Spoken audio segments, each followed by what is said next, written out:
Fala torcedora, fala torcedor, essa é a Zona Tricolor, sejam todos muito bem-vindos a mais um vídeo, sejam todos muito bem-vindos a mais um InfoZT, para você, torcedor do Esquadrão de Aço, ficar por dentro das principais e últimas notícias do Esporte Clube Bahia. E antes de começar o nosso vídeo, como sempre, como é básico o nosso papo e ajuda muito a fixar na sua cabeça uma coisa, deixando o like, se inscrevendo no canal e ativando as notificações, ajuda muito a dar sequência na nossa produção de conteúdo. Então fortalece deixando o gostei, fortalece ativando as notificações, fortalece também compartilhando o vídeo com seu colega tricolor para ele ficar informado, para ele saber das principais informações e notícias envolvendo o Esquadrão de Aço. E também deixe seu comentário com sua sugestão, com seu elogio, com sua crítica construtiva, que é muito bem-vinda aqui na nossa comunidade.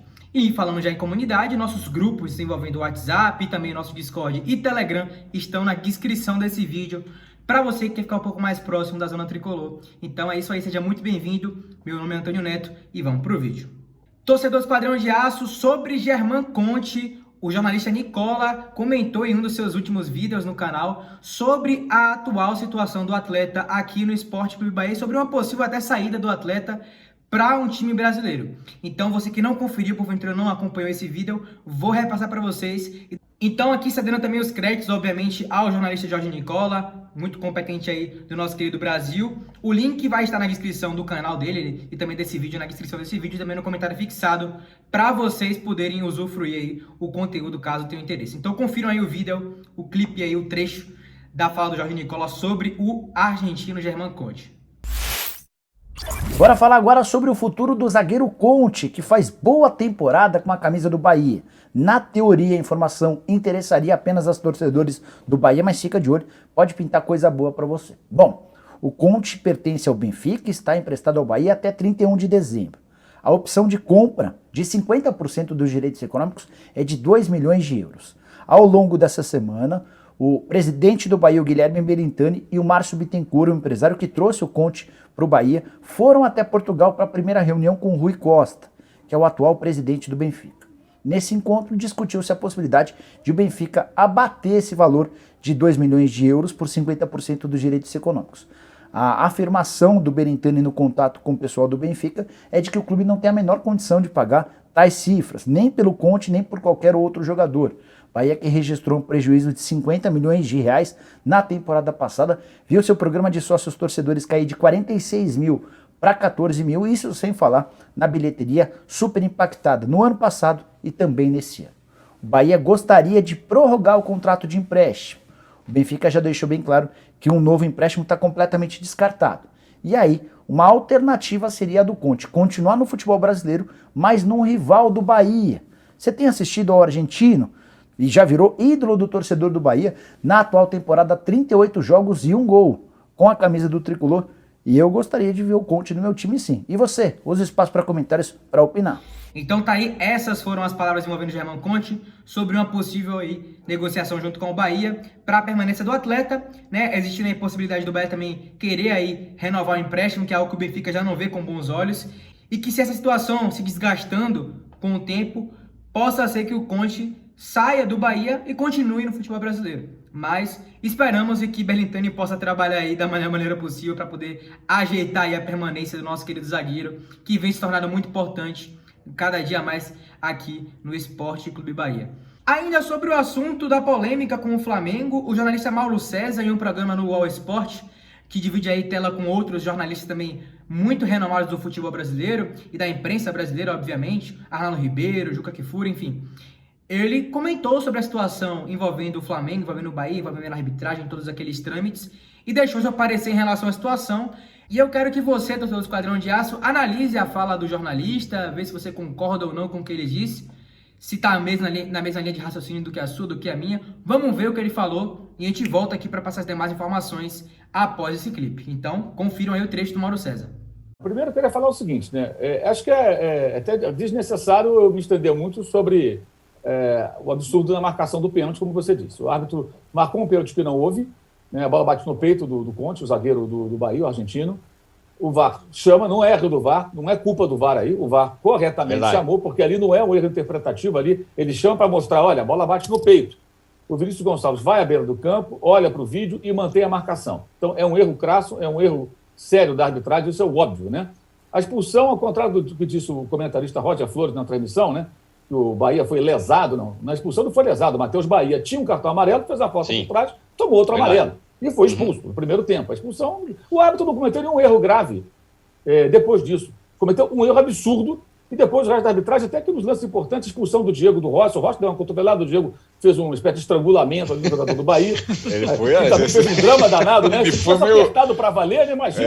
Parecia que ele estava sendo atacado pelo Jack Gigantes do Stripador, ringue, lembra aquela luta ali? Né? Isso, Gigantes do Assim, ringue. a cena patética, né? E correta a expulsão de ambos, na minha opinião, pelo menos. Então ali, agora, ele erra clamorosamente. O jogo está 0-0, né? E aí ele marca um pênalti. Mesmo a expulsão do Matheus Bahia, se o jogo está 0-0, o Bahia poderia se fechar com um homem a menos e sustentar ali, quem sabe, o empate numa retranquinha, como o Flamengo jogou desde os 15 do segundo tempo contra a Chapecoense, com um homem a mais, e não conseguiu fazer um terceiro gol. Então, evidentemente, o pênalti muda os rumos da partida. O Bahia tem toda a razão de reclamar. Inclusive, o Rodrigo Matos publica aqui, né, que o Bahia vai à CBF. Acho que tem que ir, porque todo mundo vai. Por que o Bahia não vai, né? Vai lá para pressionar. Todo mundo vai, todos os clubes vão. Sim. E ele lembra aqui que a própria comissão de arbitragem já admitiu erros contra o Bahia no jogo contra o Juventude. Não foi marcado um pênalti, que a bola desviou no braço do zagueiro. E o jogo de São Paulo, aquele pisão do Miranda, né, o Sávio Pereira Sampaio foi chamado no VAR e decidiu que não foi penalidade. Aliás, parecida a situação, no sentido da ida do árbitro até o VAR e mantido a decisão de campo. Então, a segunda vez que acontece com o Bahia. Tá? E para a comissão de arbitragem, o Miranda cometeu pênalti. Então, o Bahia, em cima disso, vai pressionar. E faz ele muito bem. Repito, se os outros pressionam, por que o Bahia vai ficar calado? Né? Ele está lutando contra o rebaixamento. Os mais interessados nisso aí, até porque, de fato, acho até que o Flamengo poupou jogadores ontem, não só por conta de jogar a toalha, mas também porque ele tem que começar agora a administrar o clube, fazer uma gestão pensando no jogo do dia 27, contra o Palmeiras. Mas, na verdade, os maiores interessados nesse tropeço do Bahia, digamos assim, nesses pontos perdidos, são outros times, nem é o Flamengo. Né? Aí é Cuiabá, Ceará, Santos, São Paulo e Atlético Goianiense. Porque o Bahia passaria ou se igualaria a essas 5 equipes se tivesse vencido o jogo, o que ficou de baixo, impossível.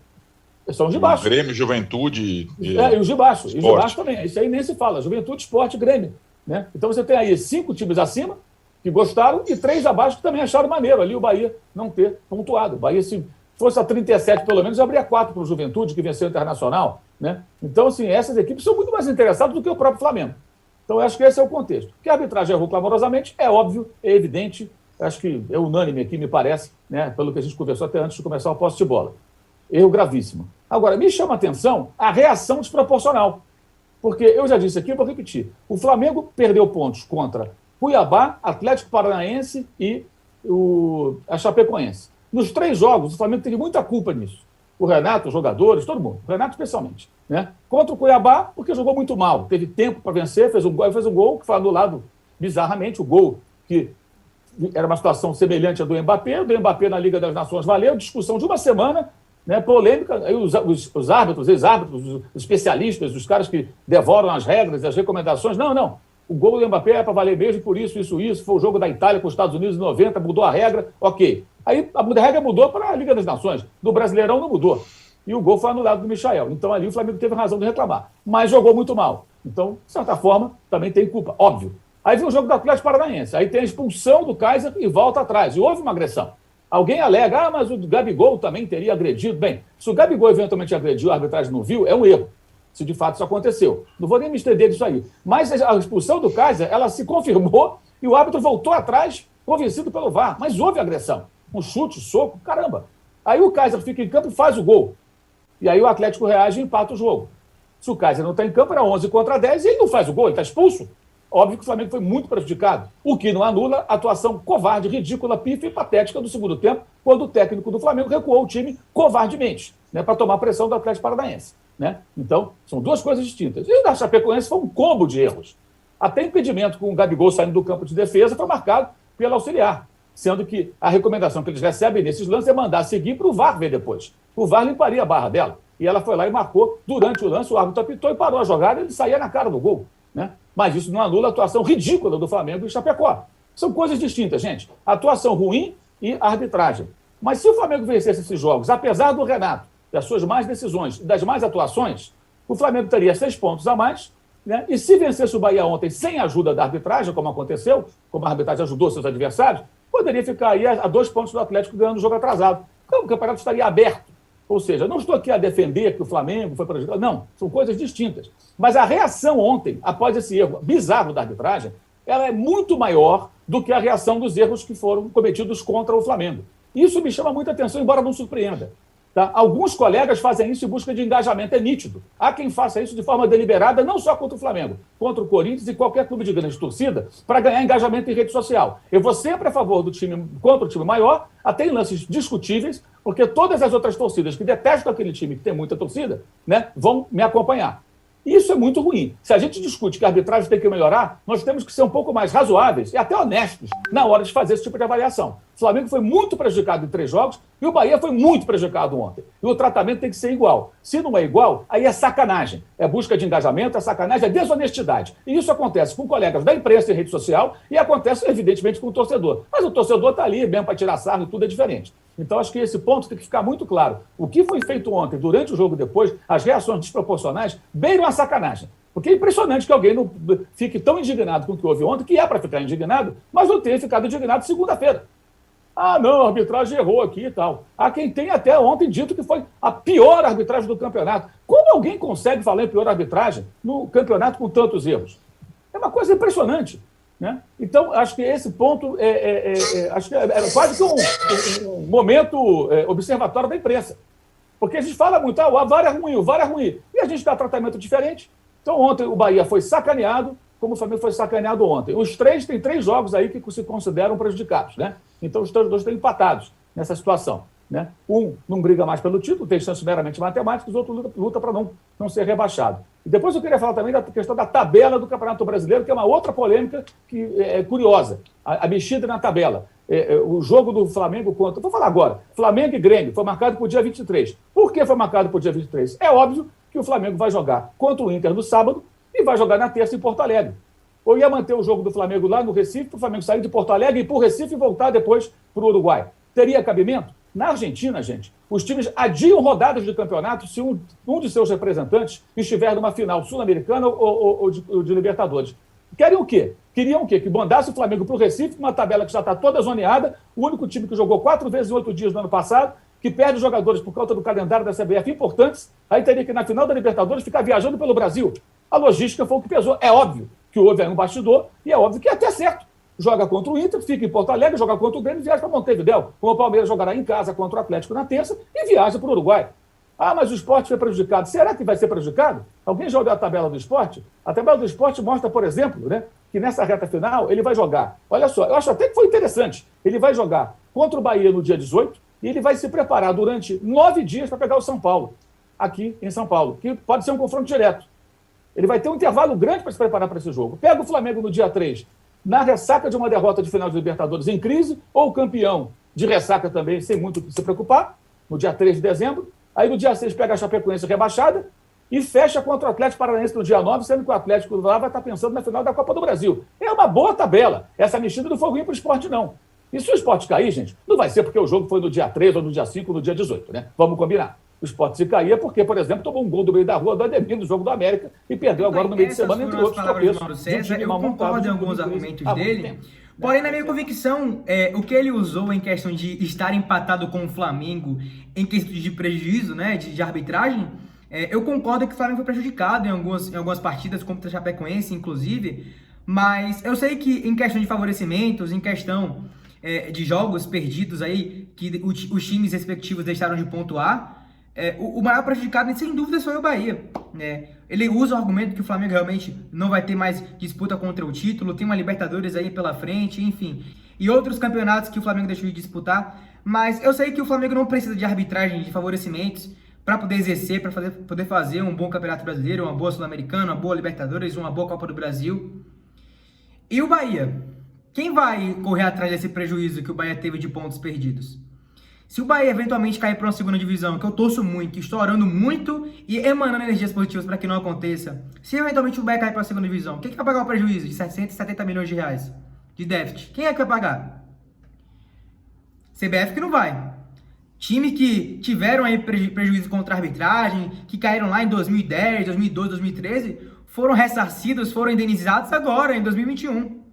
Quem que vai pagar essa conta? Ou seja, a gente não está cobrando aqui favorecimento sem arbitragem, não. A gente está cobrando aqui justiça e cobrando igualdade por uma arbitragem de mais qualidade, igualitária e bem mais preparada. Porque hoje o que a gente vê são árbitros tendenciosos que vão pro árbitro de vídeo já convictos do que eles vão marcar no jogo. Eles não estão nem aí pro argumento, para as imagens, eles só estão convictos do que vai acontecer. Eles já estão com suas decisões respectivas tomadas. Então é isso que a gente está cobrando. Mas vou deixar esse meu indignamento para outro vídeo, para outra live. Né? Eu deixei aqui mesmo para poder vocês verem aí os argumentos diversos de tantas emissoras e tantas mídias que propagam aí informações e que propagaram realmente essa polêmica que rolou na última quinta-feira. Né? Passamos aqui TNT, passamos Globo Esporte, passamos Sport TV, passamos muitas emissoras com diversos jornalistas deixando seus pontos de vista aí. Então é isso aí. Você que gostou do vídeo, deixa o like, se inscreve no canal, ative as notificações, compartilha esse vídeo e também deixe seu comentário, sua sugestão, sua crítica, para a gente poder conversar e dar sequência ao nosso trabalho aqui na Zona Tricolor. Forte abraço e fiquem em paz.